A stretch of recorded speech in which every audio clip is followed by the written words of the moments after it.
Hello साथियों, जय हिंद, नमस्कार। स्वागत है आप सभी का एक बार फिर से आपके अपने यूट्यूब चैनल रानी लक्ष्मीबाई क्लासेस में। साथियों, आज हम देखेंगे मध्य प्रदेश पुलिस एग्जाम 2023 के लिए साइंस का जो हमारा पूरा निचोड़ चल रहा है उसमें साथियों 500 प्लस अति संभावित प्रश्न हम लेकर आ रहे हैं।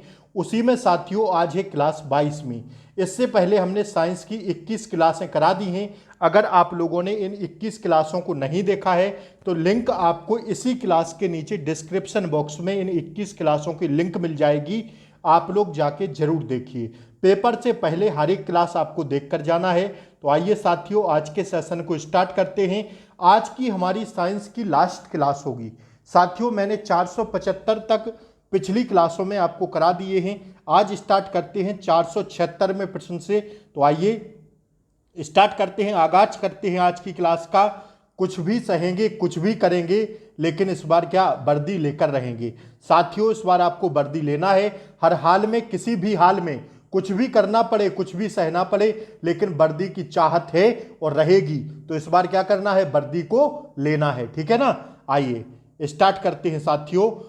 स्पष्ट दृष्टि की न्यूनतम दूरी कितनी होती है? आपसे प्रश्न पूछा जा रहा है कि जो स्पष्ट दूरी दृष्टि होती है, जो हम अपनी आंखों से स्पष्ट देख सकते हैं, उसकी दूरी कितनी होती है? तो भैया 25 सेंटीमीटर तक हम अपनी आंखों से स्पष्ट देख सकते हैं, सिर्फ और सिर्फ 25 सेंटीमीटर तक। ठीक है, ऑप्शन ए इसका सही जवाब है। अति महत्वपूर्ण प्रश्न था। हर एक प्रश्न साथियों परीक्षा की दृष्टि से अति महत्वपूर्ण है। तो प्लीज आप लोग क्लास को लाइक कर दें एक बार और एक बार शेयर कर दें। ठीक है। मनुष्य के स्वस्थ नेत्र में प्रतिबिंब बनता है कहां? मनुष्य के स्वस्थ नेत्र में प्रतिबिंब बनता है कहां पर भैया? रेटिना में। कहां पर बनता है? मानव शरीर के स्वस्थ नेत्र पर प्रतिबिंब बनता है रेटिना पर। That's your answer. आइए अगला प्रश्न देखिएगा साथियों, फटाफट रिवीजन करा रहा हूं आपको। एक उत्तल लेंस की क्षमता डायोप्टर है, इसकी फोकस दूरी होगी कितनी? एक उत्तल लेंस की क्षमता डायोप्टर है, इसकी फोकस दूरी होगी भैया कितनी? ध्यान रखिएगा आप लोग इस बात को, 50 सेंटीमीटर। कितनी होगी? 50 सेंटीमीटर। ऑप्शन बी इसका सही जवाब है। आइए अगले प्रश्न को हम लोग देखेंगे। समतल दर्पण की वक्रता त्रिज्या होती है कितनी? समतल दर्पण की जो वक्रता त्रिज्या होती है साथियों, यह होती है अनंत। कितनी होती है? अनंत होती है। ध्यान रखिएगा आप लोग इस बात को कि समतल दर्पण की वक्रता त्रिज्या अनंत होती है। That's your answer. आइए अगला प्रश्न देखिएगा। विक्षेपण के अंतर्गत प्रिज्म से गुजरने पर किस रंग के प्रकाश का विचलन अधिकतम होता है?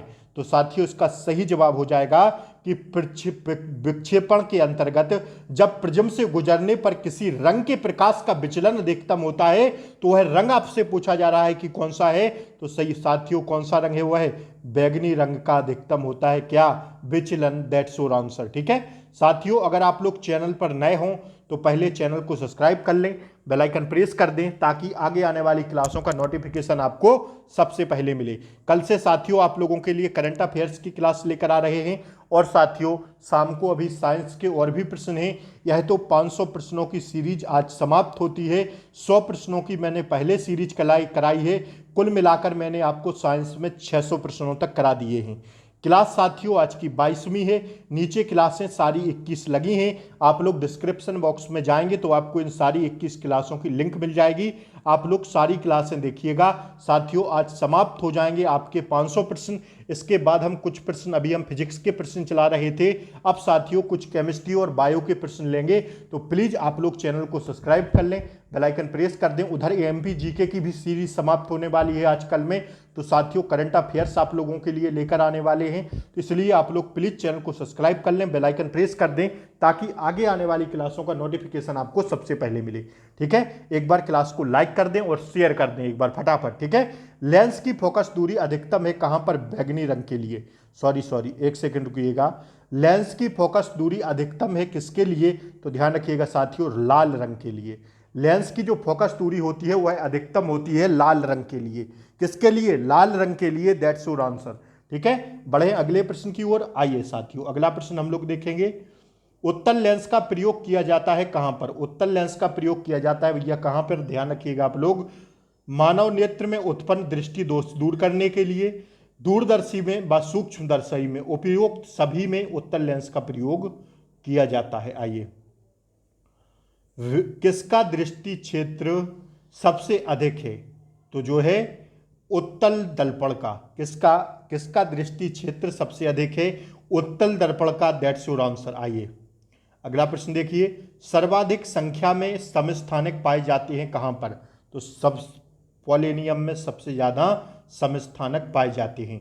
सर्वाधिक संख्या में समस्थानिक पाए जाते हैं पोलेनियम में। That's your answer. आइए अगला प्रश्न देखिएगा, आवर्त सारणी में ऊर्ध्वाधर पंक्तियां कहलाती हैं क्या? तो जो आवर्त सारणी होती है उसमें ऊर्ध्वाधर पंक्तियां कहलाती हैं वर्ग। क्या कहलाती हैं? वर्ग। अति महत्वपूर्ण प्रश्न है, परीक्षा की दृष्टि से स्टार लगा के छाप लीजिएगा। आइए, एमकेएस पद्धति से तात्पर्य है क्या? तो एमकेएस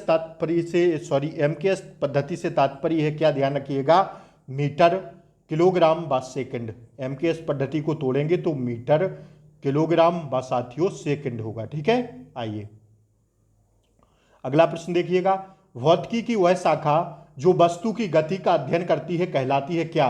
भौतिकी की वह शाखा जो वस्तु की गति का अध्ययन करती है वह कहलाती है यांत्रिकी। क्या कहलाती है साथियों? यांत्रिकी। That's your answer. आइए, निम्नलिखित में से सही विकल्प क्या है? तो कार्य होता है, कार्य बलाबल होता है क्या? ध्यान रखिएगा आप लोग इस बात को, कार्य बलाबल होता है बल गुणे विस्थापन। ऑप्शन बी इसका एकदम करेक्ट आंसर है। ठीक है, आइए अगला प्रश्न देखिएगा, गुरुत्वाकर्षण की परिभाषा किसने दी थी? तो आप सब लोग जान रहे हैं किसने दी थी? न्यूटन ने।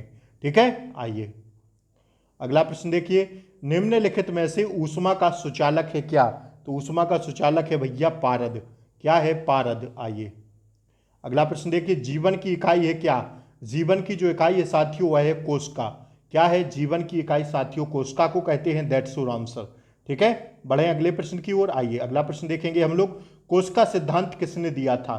तो कोशिका सिद्धांत दिया था साथियों किसने? ध्यान रखिएगा आप लोग इस बात को, स्लाइडेन वासवान ने। किसने? स्लाइडेन वासवान ने दिया था कोशिका सिद्धांत। अति महत्वपूर्ण प्रश्न है साथियों, परीक्षा की दृष्टि से छाप लेना। आइए, साइंस का हर एक प्रश्न अति महत्वपूर्ण है। मैं आपको 600 प्रश्न करा दिया हूं, इसके आगे कल से कंटिन्यू करेंगे। मानव शरीर का सबसे कठोर भाग कौन सा है? तो भैया कौन सा है? दांतों का इनेमल। ठीक है, आइए, निम्न में से किसका उपयोग गंध युक्त सूचक के रूप में होता है? तो साथियों प्याज का। किसका गंध युक्त सूचक के रूप में होता है?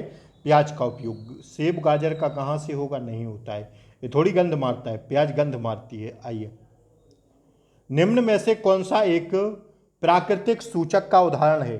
तो प्राकृतिक सूचक का उदाहरण है लिटमस। ठीक है, क्या है? लिटमस। That's your answer. आइए, लिटमस है एक फल है, एक वृक्ष, एक पात्र, एक रंजक है। तो लिटमस क्या है? लिटमस है भैया एक रंजक है। क्या है? एक रंजक है। That's your answer. आइए अगला प्रश्न देखिएगा, निम्नलिखित में से कौन सा अधिक ऋणात्मक तत्व है? तो जो ऋणात्मक तत्व है वह है Br। क्या है? Vr। आइए अगला प्रश्न देखिए, किसी तत्व का ऑक्साइड उभयधर्मी है क्या? तो किसी तत्व का ऑक्साइड उभयधर्मी है क्या साथियों? Sn। क्या है? Sn। ठीक है, आइए, धातु जिन्हें संक्रमण धातु की श्रेणी में रखा गया है वह कहलाती हैं क्या? धातु जिन्हें संक्रमण धातु की श्रेणी में रखा गया है उन्हें कहते हैं पारा। क्या कहते हैं? पारा। That's your answer. आइए, निष्क्रिय गैसों का वर्ग है कितना? तो भैया निष्क्रिय गैसों का वर्ग होता है 18। ठीक है, 500 प्रश्न समाप्त। अब मैंने आपको साइंस के 500 प्रश्नों की सीरीज है वो आज यहाँ पर समाप्त की है। कल से फिर एक नए आगाज से साइंस का शुरुआत करेंगे रिवीजन के तौर पर। ठीक है भैया, और अगर आप लोग चैनल पर नए हो तो सब्सक्राइब कर लें, क्लास को लाइक कर दें, एक बार शेयर कर दें। जय हिंद। मिलते हैं कल सुबह एमपीजी के और करंट के साथ। तब तक के लिए Jai Hind, take care, bye bye, नमस्कार।